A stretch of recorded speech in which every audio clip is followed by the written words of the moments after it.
the 44. They fake it to Floyd. Young to the air. Young to Jerry Rice. Touchdown, San Francisco. Well, that's quite a statement their defense made. You're tuned in to NFL Weekly Review.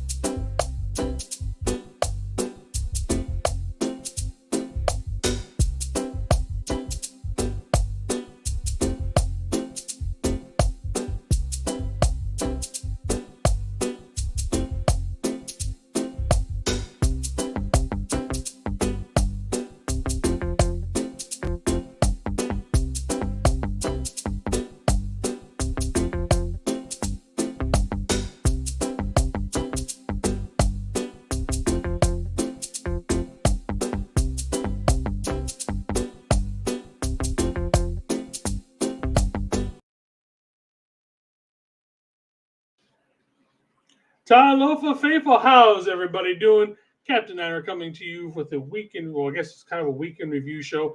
I don't think we actually planned on doing a show this week, but it looks like we are. How's everybody doing? What's up, man? What's up, brother? Yeah, so sorry, y'all. I got the Niner gear. Actually, this is the first time. I guess this is appropriate to make this announcement. We will be postponing at least this week's show. Your boy had some personal matters happen. So we'll be postponing shows pretty much until further notice, but I should know by Wednesday what's crack-a-lacking, booty smacking. But if anything crazy pops off again, I will definitely pop on in some way, somehow. We will figure it out. The show, if necessary, the show will go on. But we did this because it was like a very Jamie sent the Twitter update, and it was like so this happened. Jason responds, I wasn't gonna go live, but I guess we kind of got to it. I was like, fuck it, I'll see if I can get a laptop, bro, and we'll go live and talk about the biggest contract in Niner history, at least financially. Well, let's just go ahead and pull it up and let's talk about it. So the 49ers have signed Brock Purdy to a 5-year, $265 million contract. 181 million guaranteed, averages out about $53.1 million a year. I think this is personally a great contract for the 49ers and for Brock. I mean, again, I didn't put it up here. Let's where to go.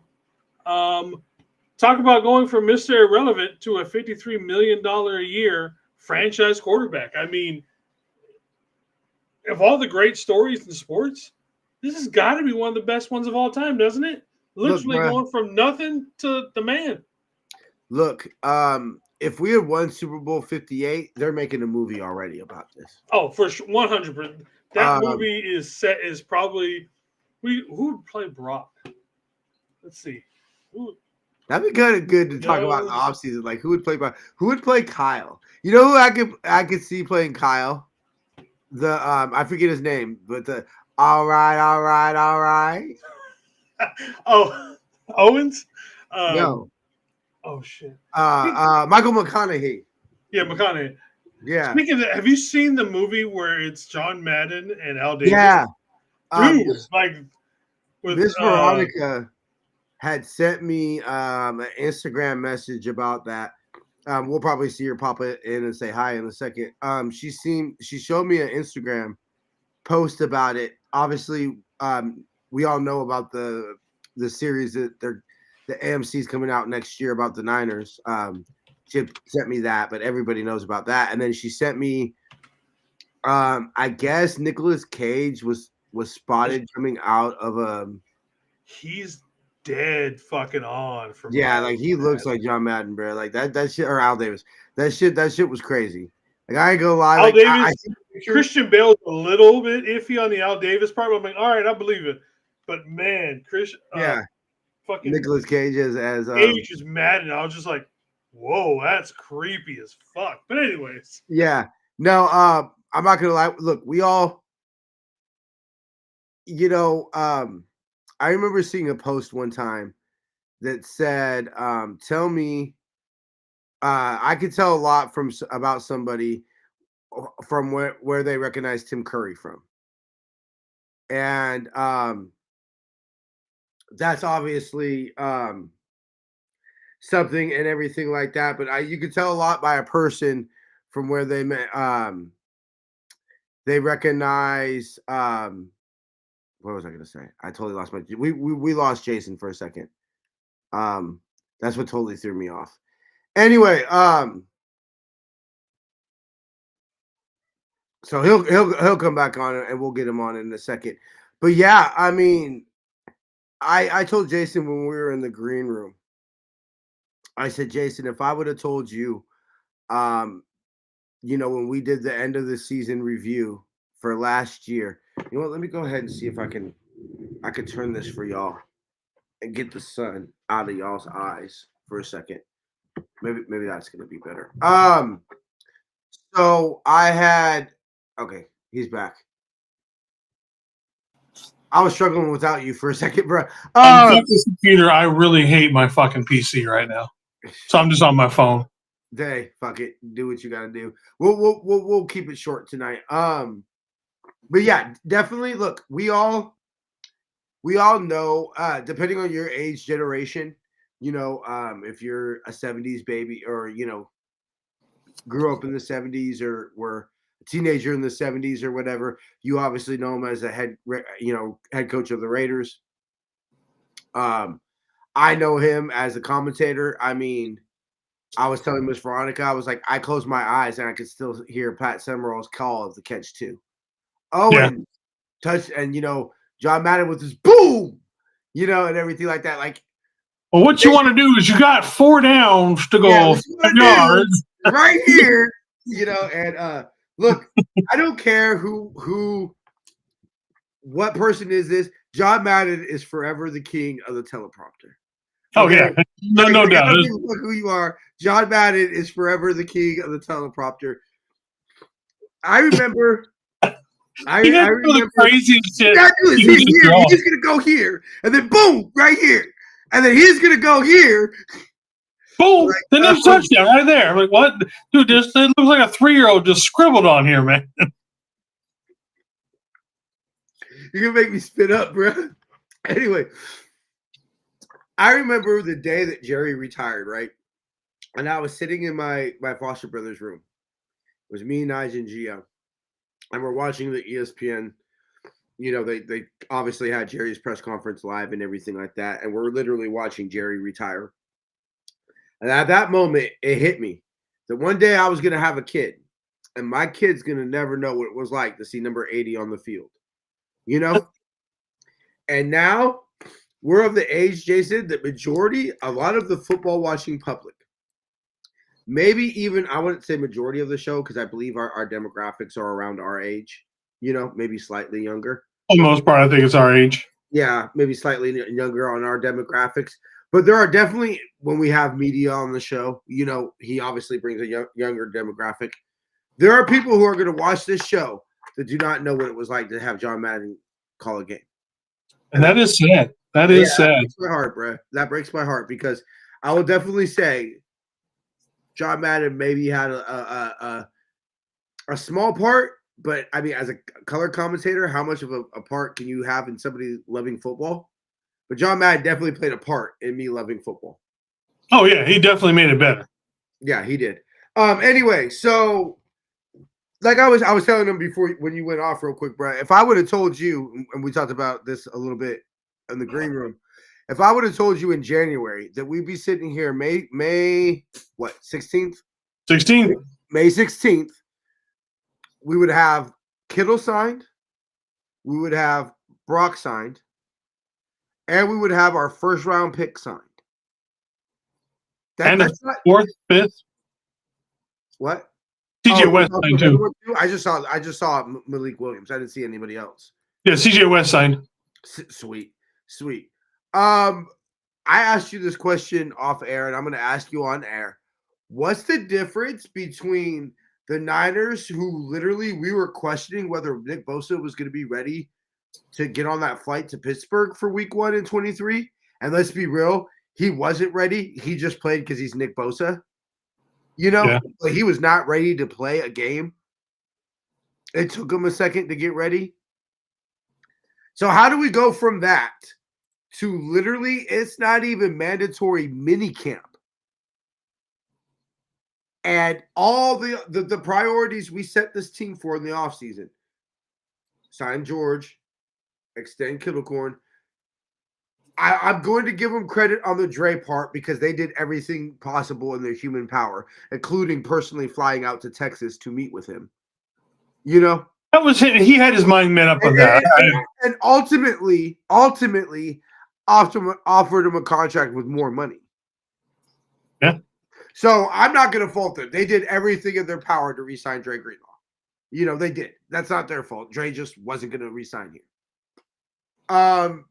Look, you and I have been very critical of Lynch and Hand, especially the hand of Lynch and Hand last year. And quite Hand of Lynch and Hand. I like it. But we are the type of people, Jason, that if we are quick to criticize you, we're just as quick to praise you. And so I think that the Niners deserve a well done.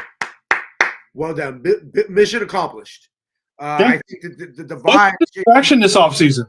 What? What's the distraction this offseason? I mean, none that's legit. Sure, there might be something. I'm sure some people are going to drum up. Let Brock have a 5-pick practice and training camp while Mac Jones looks good. Oh, gee, yeah. You know, there's going to be some things like that. There's just going to be, even though I will guarantee you, after signing this contract, Brock will be giving every opportunity to be the starter this year. There is absolutely 0%. There is negative percentage chance that there's a quarterback controversy in San Francisco this year. This is the opposite of Bill Walsh, which everybody knows. Bill's the one that created the Joe versus Steve. He's the one that created that. So well done, Jason. What do you think it is? I don't understand how we go from not having one of our best players signed mere days before the season starts to now all of a sudden before mandatory minicamp, everybody signed, sealed, and delivered it. It's kumbaya. And we're all holding hands. I want to say even going back to like Demo, but my first thing is it's got to be because of Saleh, right? Maybe. But at the same time, like I said, we signed Demo before we brought back Saleh, but Saleh's the only thing I can think of. You know what I mean? It's just like, is he out there pushing, be like, hey, you know, we need to get this shit done before, you know, training camp and everything. But that's the only thing I can think of. But then again, like I said, it doesn't make any sense because, again, Demo was signed before Saleh came back. Yeah. And look, let's be real. I was kind of curious because they generally don't do contracts like that. They don't do contracts in the middle of the year. So this was obviously the situation was let's get this done before it costs us more. Yeah. You know, that was clearly what the Debo situation was. Like, okay, we want him. All that's happening by us not re-signing him is he's just getting more expensive. Yeah. The better he played and, you know, with some of the other guys who are arguably better than him, we're going to go for bigger money. And, you know, we just got him for a lot cheaper than what he could have gone for. But even then, that was kind of random. But, like, yeah, I agree with you, bro. Like, I'm curious, and we're going to never know. But somebody I shall not mention because it gets some people, you know, in a tizzy and everything because I know some people don't like him, brought up an interesting point is that and I don't think it would happen just because, you know, solid. Let me say it. Grant Cohn came out and said that if the Niners get off, you know, as we all know, he predicts the Niners to go 10-7. Or I'm sorry, 7-10. Right? His scenario was after the bye week. Niners are failing, right? Let's say what we got 4 games after the bye. We're 3-7. You know, or we're 3-10. Right? You fire Shanahan before the bye week, right? You bring in Saleh as the, you know, new head coach. Interim. We go on a 4-game winning streak, and circa how we did Mike Singletary, where he was the interim coach, and at the end of the year we just made him the new head coach. He brought up that scenario of the same thing basically happening with Saleh, and I said I don't think that it would happen during the year, because I don't think Saleh doesn't come out and say I'm forever indebted to Kyle, and do some smirkish shit like that. Yeah. Especially the Tom Sula route. He was saying the Tom Sula route, because what I've heard, and I've heard this personally from people who were in the organization at the time, is Tom Sula was pitching for the job even during the offseason in 2014. You know, I don't think that Saleh would do that. He's got to have too much respect for Kyle. You would think so, yeah. But that's just kind of something interesting I thought to brought up. But no, big props. Now, the big question is, Jason, I'll let you talk about this. Basically, everybody's talking about this. Brock worth the money? 100%. And whether or not you think he is worth that much money or not, that is a baseline number for what a starting franchise quarterback is in the NFL these days. That number is only going to get bigger.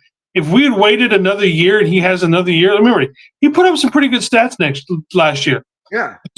We wait till next offseason, you're like, we want to see you do it one more year, Brock. He puts up the same stats. You're looking at him making 60 to 65 mil a year. Again, that's just what the going rate for someone you are going to consider a franchise quarterback to be. And again, the only people who I think are complaining about it is the Cone cunt clique. It's just those idiots. So the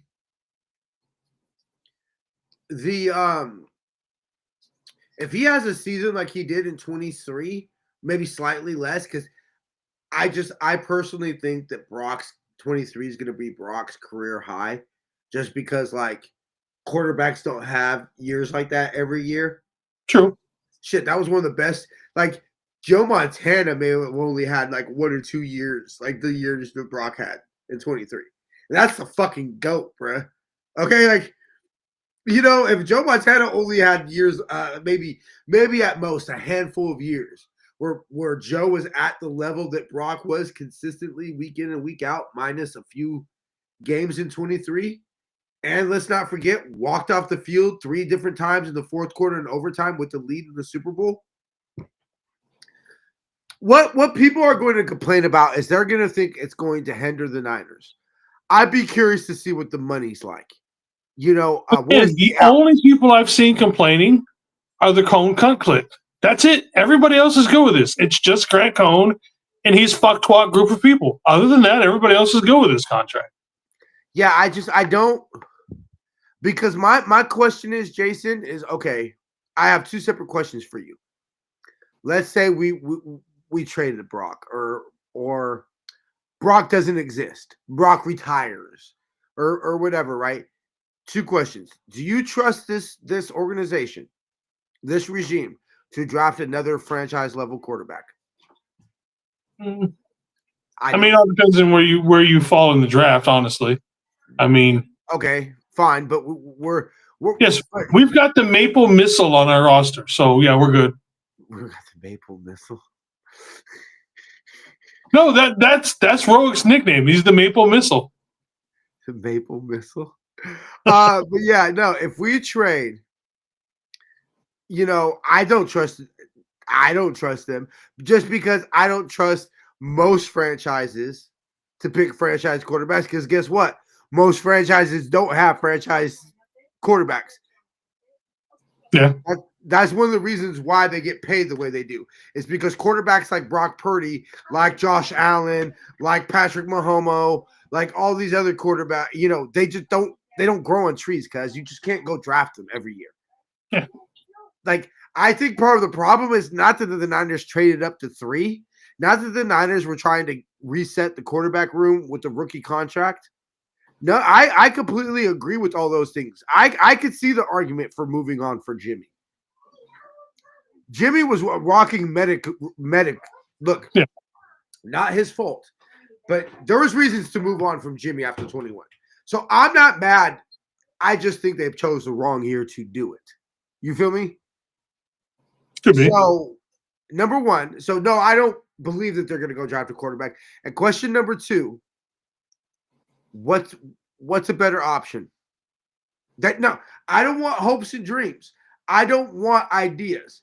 What is a better option right now that you've seen in this offense or a similar offense that you could say, I've seen with my eyes that he could play MVP level quarterbacking, not middle of the pack, not whatever the height of Jimmy G was, whatever you consider the height, what maybe top 10, top maybe 8 quarterback, whatever you thought peak Jimmy was. Definitely top 10, right? Yeah. No, we're not talking about a top 10 quarterback, Jason. We're not talking about a top 5 quarterback. We're talking about a finalist for the MVP level quarterback play that we've seen with our own eyes from Brock Purdy. And guess what? Knock on wood, say your rosaries, all that. What's up? What's up, Crazy Juice? Exactly, bro. I don't trust them either. Yeah. Most teams suck at drafting quarterbacks. That's why most teams look, I don't think we really realize how blessed we are as Niner fans and even Whacker fans. The Whacker fans went from Brett Favre to Aaron Rodgers to Jordan Love, and the Niners went from from Joe Montana to Steve Young to basically Jeff Garcia. I don't think we realize how blessed we are. That type of shit just doesn't happen. I don't see a better option out there that's available right now for the Niners to get that you could say, hey, that is an MVP finalist right there. I can only say this, that there is still a man out there who some people would be happy with by the name of what's his name? It was in my head and it left. Kirk Cousins. Just because he's still out there. Okay. I'm not saying yay or nay. I'm just saying he's still technically available. But come on, Jason, you're not no. Again, I'm not saying yay. I'm just saying he's still available, and people do like him. And then there's been a lot of people who've thought he was good. Season pre-Achilles tear. Yeah. You might make an argument for it. You might make an argument for one season. But we're not talking about one season, Jason. We're talking about, it's a 5-year contract, but let's be real. If Brock is what we think he is, this is not Brock's last contract with the team. No, he's not. Brock he could be completely dumpster fire, and this will still not be his last might be his last contract. But won't be. Might be for not. Yeah. No. So let's be real. If we even think if Brock is 50% of what we think he is, he will be signing a new extension within 3-4 years. Yeah. With the red and gold. So I love it. Get paid, Brock. Party at Brock's house. It's good to see a God-fearing man get money like this. I don't think the money's going to change Brock. No, and I just, Jason, we should be happy because, I don't think there was anything wrong with Jimmy. I think Jimmy was a good quarterback. He was a good leader. All right. He was a good, I wouldn't say face of the franchise, but he was a good teammate. And I don't ever hear people say that Jimmy didn't show up to practice. He was loafing it in practice. Anything of that nature. But we know Jimmy disappeared. Jimmy is not on the field for OTAs like Brock was without a new deal. Jimmy doesn't do that. And so as far as face of the franchise, like you said last year, Jason, you said the thing that you wanted to see most from Brock was for him to take ownership of this football team and say, this is my football team. Whatever little bit of doubt that you had, him stepping on the field this offseason without a deal being done and sending that message to, hey, this is my team. I'm here. And what do we talk about after after the Saleh press conference, bro, or the Saleh hire. Good vibes. Keep the good vibes going. That's the offseason message. Keep the good vibes going. This is just an extension of that. The good vibes are continuing and everything like that. If you said last year was the year of the bad vibes, this is the year of the good vibes, bro. And I like that. 100%. I think it's been getting better. Even though would we have liked to see this contract sooner? Yes. Oh, yeah. But that's just us because we really wanted that contract to be done. But it's still way early in the offseason. We've got plenty of time. Everything, like I said, the good vibes are just there. Yeah, everything seems to be good. Look, I like, it's hard to say because you're talking about a team that's been in 4 of the last 5 NFC 19, 20, 21, 22, 23, 24. So 4 of the last 6 NFC championship games. It's hard to and 4 of the last 5 Super Bowls or 6 Super Bowls. It's hard to say the team that was one of the teams in the 4 of the last 6 NFC championship games team people can sleep on. But I almost feel I don't know if you saw Colin Cowherd basically said he thinks the Niners have peaked. He thinks we're on the downward decline and everything like that. And he's still mad Trey Lance was dating his daughter. Oh, I didn't know that. I did not know that. Yeah, for a while. I don't think they're still together. Interesting. That's very interesting. Anyway, people are sleeping on the Niners, bro, and I like that. I like that. I like people sleeping on this football team, brother. I like it a lot. Yeah, I'm good with it. I want that team coming out of the tunnel week 1 in Seattle to think that we're going to be pushovers this year.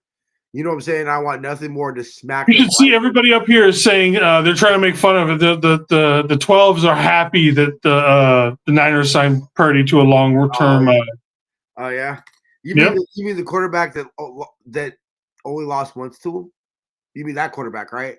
You mean the quarterback that went down the field to beat your team with 3 or 4 minutes left? Granted that's not what happened afterwards, but still. Oh, you mean the one in his first road starts with broken ribs? Yeah. Oh, you mean that quarterback? Oh, bro. You know what, Jason? I ain't gonna lie, bro. I wish I was coming up there now so bad, bro. I would go. I'm pretty sure it was in the Pier 39. I finally found the white throwback Brock jersey I wanted. It was like $140 or whatever. Like, you don't know how bad I want to go buy tickets. Buy us fucking, buy a flight, buy us tickets to the game, and go out to Frisco and buy that white throwback jersey right now, Jason. You don't know how bad I want to do that shit, cuz, and put us up right next to the Hawks nest. I'd get kicked out of the stadium, bro. If I was in the Hawks nest, bro, I'd definitely get kicked out of the stadium, and probably end up in jail. All right, brother. Anything else? I think that. No, great contract. I'm glad it's done. No distractions the rest of the season for the most part. Amen. We I don't know if you know, we also did sign a kicker to a 1-year contract. So it's the former Jets kicker, Vikings kicker. So it's interesting with that part. We'll see how that goes. But yeah, again, the good vibes continue so far for this team for the offseason. And that's what we want. Definitely. I think this might be something a little special. Yeah, there's somebody. We got a little munchkin in the background. Y'all can see. All right, brother. I'm going to get up out of here. Dinner's ready. So I will let everybody know. Pay attention to our socials. We will definitely not be doing a show this Tuesday. Like I said, unless something crazy happens, which I don't see what it would be, because this was pretty much the crazy thing we all expected. Yeah, but if it push comes to shove, I'll jump on. Yeah, Jason will have it. Jamie will have it. I might even hop on my phone. But I will definitely pay attention to our social medias. I will post as soon as I get an update. Thanks, y'all, for your patience and everything. And, man, I'm excited, bro. Happy day. Brock got paid. Yep. Yay! All right, everybody. Thanks for showing up to the Niner Faithful Week in Review / Brock Purdy Got Paid show. Again, if you didn't know, Brock Purdy got paid $265 million, $101 million guaranteed money. That's all for tonight. It's going to be a quick and easy show. I'm probably going to go play some games. Look for me Find me on probably one of my socials or the night, with Captain Niner. I think we're gonna play some Warzone, maybe some Fortnite later. But until then, everybody, Fafitai Te Lava. One love.